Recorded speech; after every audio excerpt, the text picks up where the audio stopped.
So thank you very much for the nice introduction. And yeah, after this wonderful talk of Ulrich Pfeiffer, I will continue to tell you something about our activities, about terahertz remote respiration rate monitoring. And yeah, I have to emphasize it is a joint work of our group. Here in the line is also Svenja Kobel from the Fraunhofer IMS, myself, but also the colleagues from the University of Duisburg-Essen, namely Yamen Zanta and Andreas Broschka. So we performed joint experiments and really evaluated our technology at the end to extract the respiration rate.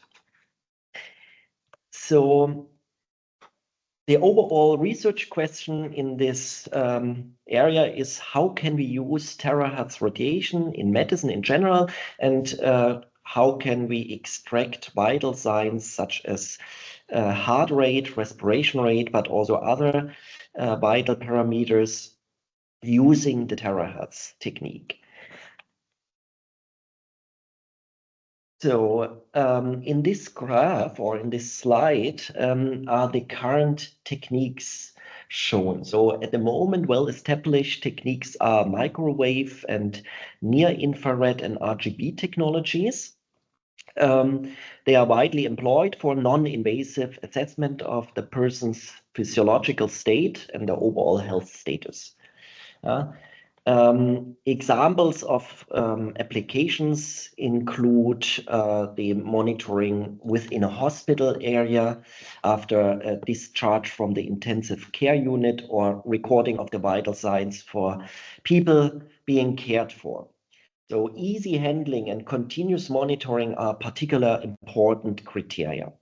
So in contrast to the microwave technology, terahertz frequencies are characterized by shorter wavelengths, and they provide a wide bandwidth and therefore enhanced resolution, so which increases at the end their sensitivity to small displacements. Because the idea is for respiration rate detection that we detect the movement of the chest, at least at one point, ideally at several points, and we analyze this movement signal. So this is shown here, the microwave technology. On the other hand, we have RGB standard cameras. Here it's an industrial camera depicted, but it could be also at the end, or there are solutions available using even mobile phone cameras. But it also can be enhanced by near-infrared frequency cameras. So, and these infrared and visible light has the disadvantage that it cannot penetrate opaque materials, such clothes as fabrics.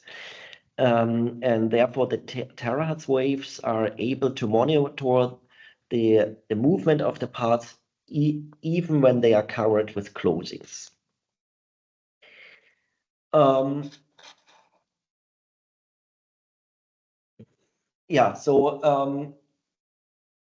I will switch to the next slide. So therefore now, how can we use the terahertz wavelengths? So the respiration rate, as I mentioned, is a very important vital sign.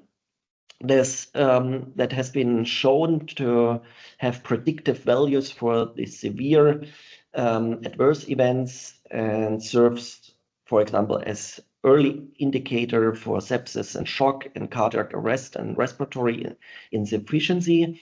And the current limits of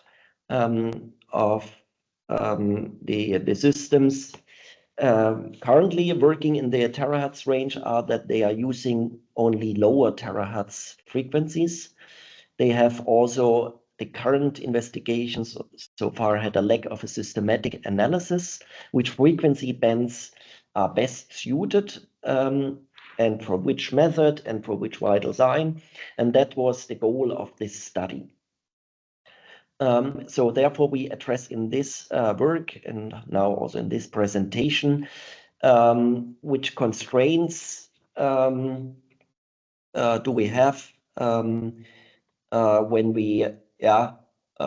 we analyze the frequency bands. We use 220 gigahertz to 1 terahertz for respiration rate, and which accuracy can we obtain. And we also, as mentioned, investigated the influence of clothing on the measurements itself. We decided for our methodology to differentiate between 3 frequency bands, namely between 220 and 330 gigahertz, 325 and 500 gigahertz, and 800 gigahertz to up to 1 terahertz.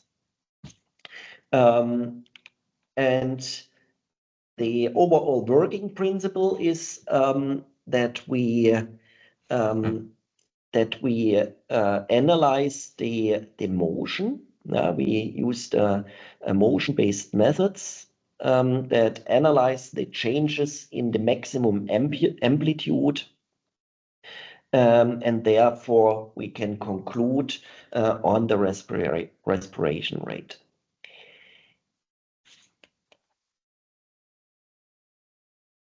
Oh, I'm so sorry. So in this slide, we can see our measurement setup. So we used an extended vector network analyzer depicted here on the right side. And this is used as our applied this VNA, which operates within a frequency range of 10 megahertz to 67 gigahertz. And to extend now the operation frequency into the targeted terahertz bands, we use the so-called VNA extension modules, also depicted here on the bottom, which are equipped with multiplication chains to gain then the terahertz frequency. So the measurement setup for all bands were then calibrated in a one-port mode to record the reflection scattering coefficient S11. An intermediate frequency bandwidth of 100 kilohertz was chosen, and we recorded 701 measurement frequency points in each sweep. So the resulting sampling rate at the end for this configuration was 27 samples per second, which is constrained at the end by our data acquisition process involving a remote PC connected via LAN, triggering then the VNA through, we used MATLAB for the control. So at the overall, we have taken 18 measurements on human subjects at the mentioned 3 frequency bands, and half of them have been performed with and half of them without clothing. The terahertz during the experiment, the terahertz beam was directed towards the chest. You can see it here in the picture. We used for alignment a laser beam, and this was then aligned, the measurements set up in a distance of 20 centimeters. It was 3 centimeters below the so-called jugular notch. This is a relatively flat surface, which is ideal for taking these measurements and then really to investigate the movement of the chest at this point.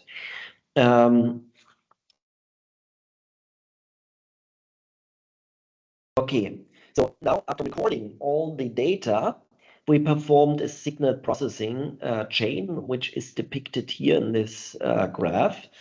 So at the first point, we performed an inverse Fourier transform to record or to convert our recorded frequency domain data into time domain data. That was the first step. For each sweep now, we did this here. We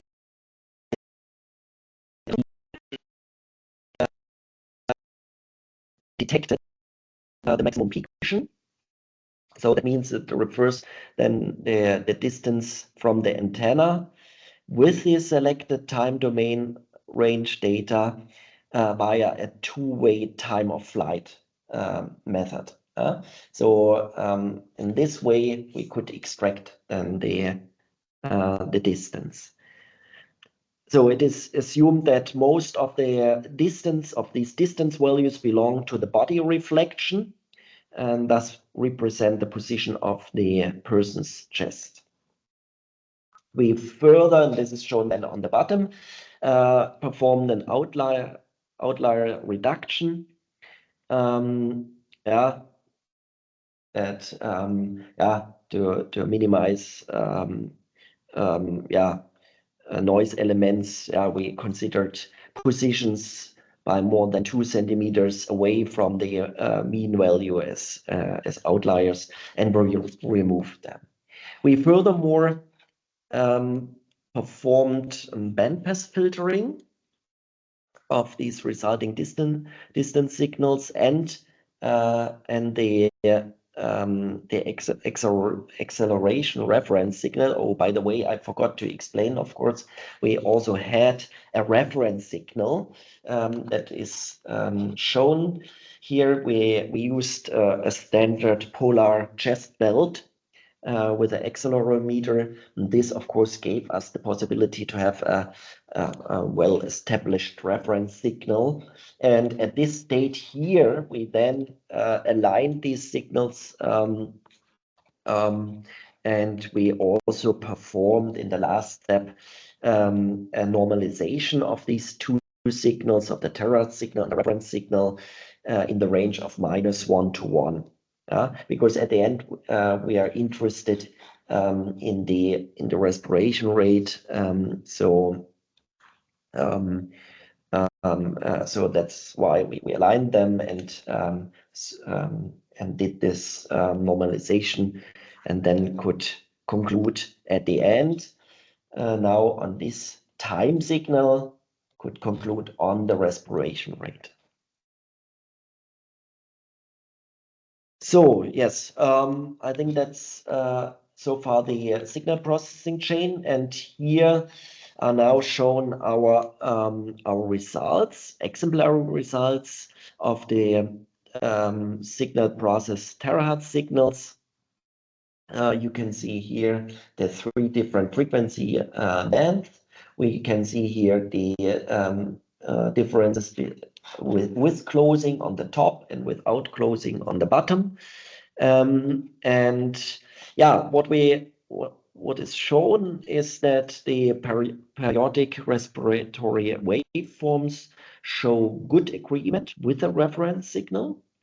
And in a direct comparison, the frequency bands of 325 to 500 gigahertz has a slightly higher high frequency noise, but especially this first frequency band of 220 gigahertz to 330 gigahertz shows the best results with the lowest noise level, while the third bandwidth, the 800 gigahertz to 1 terahertz, has a substantial higher noise level, which is clearly overlaying our respiration rate signal.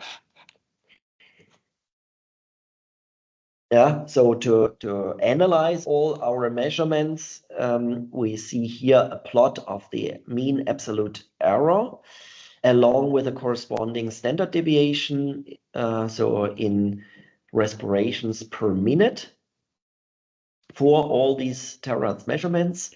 And again, both with and without closes. And we also have seen that already, and we see it also here in this graph, that there's no, or no significant difference between the signals with and without closes. That's one very important result. And we see again what I explained in the previous slide, that we have the lowest noise level in the first band and the highest in the third band. Of course, we have to emphasize that the number of the measurements are limited, still limited. And therefore, or this is also one reason for certain high standard deviations, certain cases, that we have a higher standard deviation in the third case. Of course, we can, or we discuss this. There are two main sources of this higher noise level. That's due to our measurement setup, which obviously has also to further be improved. And the second one is also due to other physiological noise levels, so other vital parameters which are overlaying the signal. So these are the two sources, and we have to investigate the influences. But here's first of all the clear results that we could measure. So to conclude, we presented a motion-based method to using the amplitude information for non-contact respiration rate measurements. We concluded on these measurements could evaluate that within this frequency range up to 1 terahertz, the highest accuracy was demonstrated in the bandwidth of 220 gigahertz to 330 gigahertz, with a mean absolute error of 0.34 respirations per minute. Closings does not hinder the measurement process. And all in all, this emphasized that the Terahertz technique or the technologies have a high potential to enhance this non-contact continuous healthcare monitoring. To give you an outlook of our next steps, there are, of course, now ongoing large-scale studies with more patients included to validate the results, also on diverse subjects. We explore additional methods for reducing the noise and improving the accuracy, also to have models of these influences, and we investigate terahertz technologies for heart rate measurements. And this very last slide also gives you an idea there. We also not only investigate the motions or the distance. We use a similar method as we know it from the optical field, where we evaluate the volume changes of the blood and investigate in the changing parameters due to these volume changes. And similarly, we want to follow an approach using terahertz, and that is currently under investigation. So I thank you very much. I also thank the whole team. I think it's a wonderful example of joint experiments between terahertz fundamental groups and then our applied approach for medical medical applications. And I'm looking forward to our question session. Thank you very much.